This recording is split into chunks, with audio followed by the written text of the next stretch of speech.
Okay, so think about it. Every single day, your body is basically a battlefield.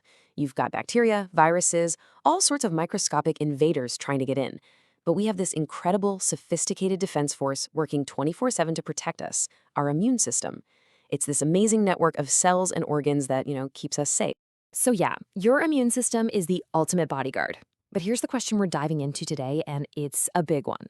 What happens when that bodyguard goes rogue? What happens when this elite protection squad makes a really catastrophic mistake and suddenly can't tell friend from foe? And then it turns on the very person it's sworn to protect.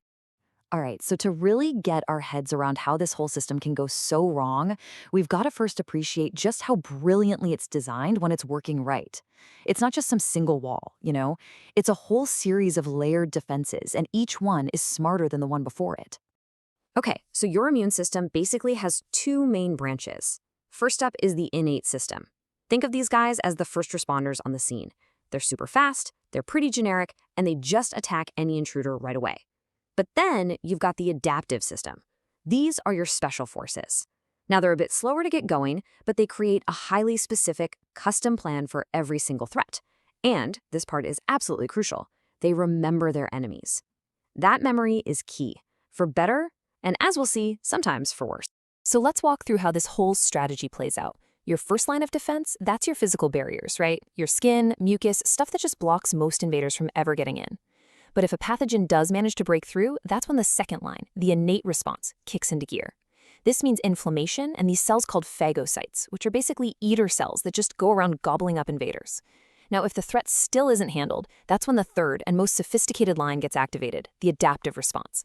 This brings out the big guns, specialized soldier cells called lymphocytes, and those custom-built weapons we all know as antibodies. So you can see, it's a brilliant system, but it has a potential flaw. And this is where our story takes a really dark turn.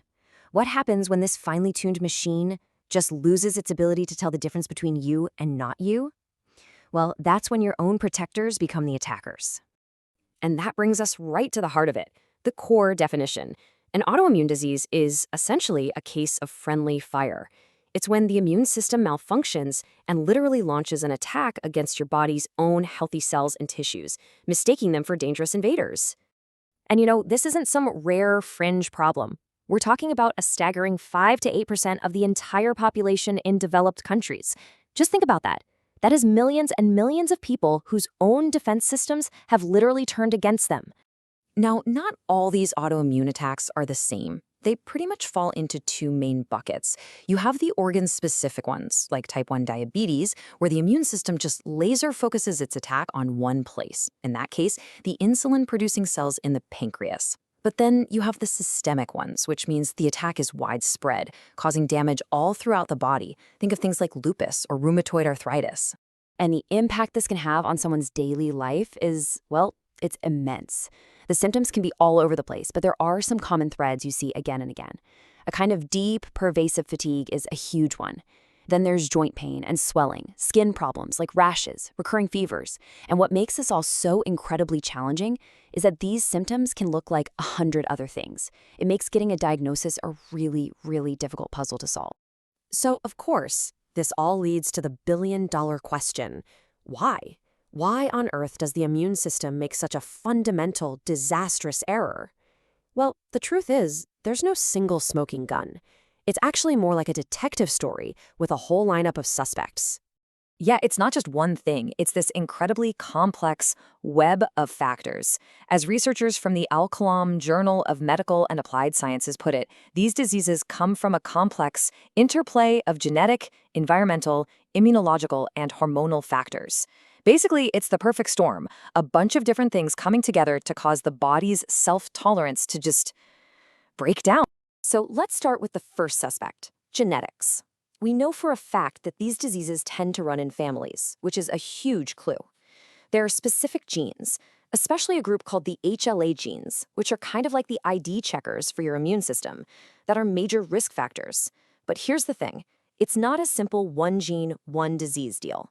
Most of these conditions are polygenic, which just means lots of different genes are involved in creating that risk. But here's a really important way to think about it. Genes might load the gun, but it's often the environment that pulls the trigger. So what are these triggers? While they can be things like infections, the Epstein-Barr virus, for example, has a strong link to MS. It could be toxins from things like cigarette smoke. Even your diet, chronic stress, and the state of your gut microbiome can play a role in kicking off that autoimmune response in someone who's already genetically susceptible. And then there's another huge piece of the puzzle: hormones. This is fascinating. Autoimmune diseases hit women way more often than men. We're talking ratios of 3 to 1, sometimes even higher. And it seems that female sex hormones, like estrogen, are known immunostimulators. They ramp up the immune system. So it's probably no coincidence that these diseases often first appear during a woman's reproductive years. Okay, so given this really complex web of causes, how do we fight back? Let's dive into how these conditions are diagnosed and, more importantly, how they're managed today. Getting a diagnosis is rarely a single test. It's a multi-step process, almost like an investigation. It all starts with a deep dive into a patient's medical history and their symptoms. Then come the lab tests, where they hunt for specific clues like autoantibodies, those are the rogue antibodies we talked about, and other signs of inflammation. And finally, they'll often use imaging, like X-rays or MRIs, to see if there's any actual damage to organs or joints. So once you have a diagnosis, one of the main treatment strategies is basically to just calm the whole immune system down. These are called immunosuppressive therapies. Things like corticosteroids, prednisone is a common one, are super powerful anti-inflammatories that can get a flare-up under control fast. But they're kind of a blunt instrument. They suppress the bad parts of the immune response, but they suppress the good, helpful parts too. But there's a much more modern, more precise approach now, using something called biologics. And honestly, these have been a total game changer. Instead of that blanket suppression, like carpet bombing the immune system, biologics are more like a surgical strike. They're engineered to go after very specific molecules that are part of the attack. For example, TNF-alpha inhibitors are designed to block one single inflammatory messenger that causes a ton of damage in diseases like rheumatoid arthritis. It's much more targeted. And looking even further ahead, there are some truly cutting-edge therapies on the horizon. Some approaches, like stem cell transplantation, are aiming to do something radical: completely reset a person's immune system. Just wipe the slate clean and start over. And beyond that, researchers are even exploring gene therapies to try and correct the root genetic issues right at the source. And all these advanced therapies bring us to the final part of our journey today, the road ahead. And let me tell you, the future for treating these incredibly complex diseases is looking really, really promising. Really, the future of treatment comes down to one word: precision. We are moving away from the old one-size-fits-all model and into an era of personalized medicine. We're talking about treatments that are tailor-made for a patient's specific genetic and environmental makeup. Scientists are on the hunt for new biomarkers to help us diagnose these diseases way earlier. They're developing even safer, more targeted drugs. And they're digging deep into how things like our gut microbiome play a role in all of this. So this leaves us with one final and pretty mind-blowing thought. Yes, autoimmunity is a malfunction, but by learning how to fix it, by figuring out how to retrain, reset, and re-educate our body's own defenders, we're basically learning how to unlock the master controls of our own biology. And that just begs the question, as we get better at this, what else becomes possible for human health? What other incredible advances